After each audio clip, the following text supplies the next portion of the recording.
জামাত সহ 11 দলীয় জোট থেকে চরমনায় ছিটকে বা ভেঙে যাওয়ার কারণে সবচাইতে লাভবান হলো এই মুহূর্তে বাংলাদেশ জামাত ইসলাম। জামাত ইসলামের যে লাভটা দেখা যাচ্ছে তার মধ্যে তিনটা লাভের মধ্যে এক নাম্বার যে লাভ সেটা হচ্ছে চরমনায়ের বহু সংখ্যক নেতাকর্মী তারা বিনা দ্বিধায় নির্দ্বিধায় যারা এতদিন পর্যন্ত চরমনার পীর সাহেবের আয়ত্তে ছিল, চরমনার কথা শুনতো, তারা দলে দলে এসে জামাত ইসলামের মধ্যে যোগ দিচ্ছে। কারণ চরমনার পীর সাহেব প্রথমে বলেছিল যে আমি কোনো পার্লামেন্ট সদস্য চাই না, সিট চাই না, আসন চাই না, আমি সমস্ত ইসলামিক দলগুলোর ভোটকে এক বাক্সর মধ্যে চাই, ঐক্য চাই। তো ঠিক এই কথা বলার পর সবাই জানে, পরবর্তী যখন দেখা গেল যে চরমনার হুজুর তিনি আসনকে কেন্দ্র করিয়ে টানাটানি করে তিনি যখন চলে গেলেন, তখন বেশ কিছু নেতাকর্মী তাদের অন্তরের মধ্যে একটা সন্দেহর উদ্বেগ প্রকাশ করলো যে অবশ্যই যে হুজুরের কথার দাম নেই, যিনি প্রথমে বললেন যে আমি কোনো সংসদের আসন চাই না, এগুলো কিছু চাই না, চাই সমাধান, চাই ঐক্য, কিন্তু এখন আসন নিয়ে উনি আবার এই দল ভেঙে চলে যাচ্ছে, ইসলামী একটা জোট ভেঙে দিলেন। কাজেই এইরকম দলে থাকা যাবে না। এটা অনেকে মনে করে নেতাকর্মীরা চলে যাচ্ছে, ভোটারদের মনো পরিবর্তন হয়েছে, সেটা অন্য কোনো দলে যাচ্ছে না। কিন্তু বিএনপিতেও যায়নি, জাতীয় পার্টিতেও যায়নি, আওয়ামী লীগে তো যায়নি, তারা যাচ্ছে সরাসরি জামাত ইসলামে। তো এদিক থেকে জামাত ইসলাম অনেকটা এগিয়ে আর কি, সামনের দিকে। নাম্বার 2, আলেম ওলামারা তিনারা জামাত ইসলামের দিকে ঝুঁকে নিয়েছে। যেমন আলী হাসান ওসামা, তিনি কিন্তু এই বাংলাদেশের বেশ এই মুহূর্তে উজ্জ্বল নক্ষত্র কওমের একজন বক্তা। তো তিনি এক সময় বলেছিলেন যে রাজনীতি হারাম, গণতন্ত্র হারাম, এগুলো পশ্চিমাদের সব কিছু লালন পালন এবং তাদের পশ্চিমাদের সূচি, এগুলো হারাম।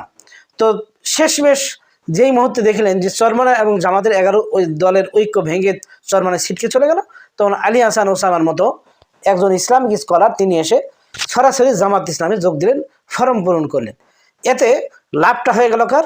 জামাত ইসলামের। অন্যদিকে চলে গেলেন না। কিন্তু আলী হাসান ওসামার মতো একজন ইসলামিক স্কলার আর সাধারণ ভোটার যদি 5,000 ধরা হয়, তার চাইতেও বেশি। কেননা ইনারা মাঠে কাজ করে, তার হতে পারে একটা ভোট, কিন্তু 5,000 এক কথায় তার হাজার হাজার ভোট চলে আসবে। এই জন্য যারা মাঠে ময়দানে থাকে এরা বিরাট ফ্যাক্ট। আর অন্যদিকে জামাত ইসলামের যে সমস্ত বক্তা রয়েছে, বিশেষ করে আমির হামজা, তারপরে আরও কিছু রয়েছে, নাম আমি অত বলতেছি না, এই বক্তাগুলি যখন মাঠে ময়দানে কাজ করে তখন তারা ইসলামী আন্দোলনের কথা বলে, কোরআনের রাজ কায়েমের কথাই বলে। আর এইটার দ্বারা তারা জামাত ইসলামকেই ইন্ডিকেট টার্গেট করে বোঝায়, জনগণও বোঝায়, এগুলো সব বোঝে। তো যতগুলো বক্তা রয়েছে যিনারা মাঠে ময়দানে ওয়াজ করে, প্রায় আপনার 80%ই দেখা যাচ্ছে যে জামাত ইসলামের বক্তারাই এই মুহূর্তে কাজ করতেছে।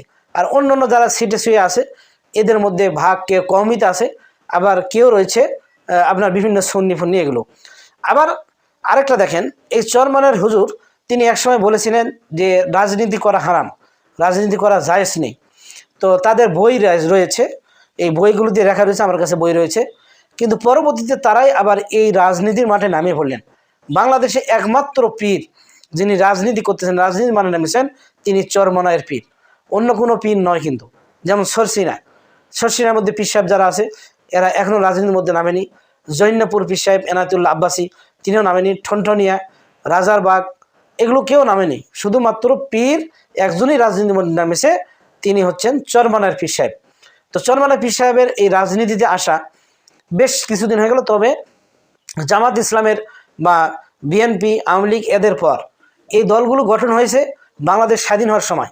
আর এদিকে চরমনার পীর, তাদের যে দল প্রথমে ছিল ইসলামী আন্দোলন, তারপরে তাদের ইসলামী ঐক্য জোট, এই ধরনের বেশ কিছু নাম ছিল, পরে এসে হয়েছে ইসলামী আন্দোলন। তো এরা কিন্তু এর আগে বিভিন্ন কর্মকাণ্ড করেছে, ভোটে দাঁড়িয়েছে, এককভাবে চরমনায় নির্বাচন করে কোনোদিন একটা সিটের মুখও দেখেনি। শুধুমাত্র 4 দলীয় ঐক্য জোট যখন করেছে তখন তারা একটা সিট পেয়েছিল। তো এইবার তিনারা এককভাবে যে সিদ্ধান্ত নিলেন, তো আগেই আমাদের বেশ কিছু সাংবাদিক, বিশেষ করে সাংবাদিক ইলিয়াস হোসেন বলেছিলেন যে এই জোটের মধ্যে চরমনায় থাকবে না, সে বের হয়ে চলে যাবে, কারণ এরা বিশ্বাসঘাতক আর এদের মধ্যে কিছু লোভ রয়েছে। এরা বিভিন্ন সময় বিভিন্ন দিকে টাকার লোভ পেয়ে ওদিকে লাভ মারেছে, ঝাঁপ দিয়েছে। তো সেই কথাটা আজকে বাস্তবায়িত হলো, যে দেখা গেল যে কিছু সিট আসন নিয়ে এইটা বিশাল একটা ভুল করে ফেললেন। তো চরমনায় পীর সাহেবের উচিত ছিল এই মুহূর্তে, যদিও জামাতের পক্ষ থেকে 40টা বা 50টা আসন দেওয়া হয়, এই আসনগুলো নিয়ে তাদেরকে হাঁটি হাঁটি পা করে সামনের দিকে অগ্রসর হওয়া। তাদের যদি 10টা বা 12টা এমপি থাকতো এই মুহূর্তে, সংসদে না হোক সরকার গঠন, তাদের কথা বলতো, তাদের এমপিরা বিভিন্ন বরাদ্দ নিয়ে এসে জনগণের সামনে একটা জনসমর্থন তারা আদায় করে নিতে পারতো, কিন্তু এই বিষয়টা চরমনায় হারিয়ে ফেললেন। আর অন্যদিকে জামাত ইসলাম তারা স্টেট ভাবে তারা রয়েছেন, স্ট্রংভাবে তারা বিভিন্ন কার্যক্রম তাদের চালিয়ে যাচ্ছেন। ডক্টর শফিকুর রহমান তিনি বলেছেন যে আমরা শরিয়া আইন কায়েম করব সরাসরি নয়, পরবর্তীতে ধাপ বাই ধাপ সংসদে আলোচনা হবে, তারপর জনগণ চাইবে বা জনগণের পরিস্থিতিটা কি, জনগণ মোটিভেটেড হচ্ছে কোন দিকে। কথাটা আসলে বাস্তব। ভোট হলো আর পরের দিন শরিয়া আইন, এদেশে মানুষ কি বুঝবে? মদ সম্পর্কে, জুয়া সম্পর্কে, সুদ সম্পর্কে, নামাজ তরক করা প্রসঙ্গে সব কিছুর বিষয় এগুলো খালেদ মহিউদ্দিনের একটা টক শোতে সেখানে জামাত ইসলাম আমি তিনি বললেন যে আমরা সরাসরি এইরকমভাবে এই শরিয়া আইনটা করব না, তবে পরবর্তীতে ধাপ বাই ধাপ আমরা যখন এগুলো সমর্থন পাবো তখন আমরা এগুলো করব। তো এদিক দিয়ে দেখা যাচ্ছে যে এই চরমনায় জামাত থেকে ছিটকে যাওয়ার পর সবচাইতে বেশি লাভবান হলেন জামাত ইসলাম। কেননা এই জামাত ইসলাম বিভিন্ন নেতা কর্মী এসে ঢুকতেছে, আলেমুলামা ঢুকতেছে, 3 নাম্বার জনগণ তারাও এদিকে জামাত ইসলামের দিকেই ঝোঁক দিয়েছে। কেননা অনেক জনগণ এই মুহূর্তে দেখতেছে, জনগণ তারা বলতেছে 0.1% যেখানে তাদের ভোটের সঙ্গে, তাহলে এখানে থাকি লাভ কি, আপনার জামাতের দিকে আমরা এই মুহূর্তে ঝুঁকি দিয়ে দেই। এই জন্য বহুত ভোটার এই মুহূর্তে জরিপে দেখা গেল 2-4 দিনের মধ্যে যে জামাতের দিকে সেগুলো যাচ্ছে, অন্য কোনো দলের নয়। তাই কাজেই সব দিক থেকে দেখা গেল যে এই মুহূর্তে জামাত তারা সবার উপরে রয়েছেন।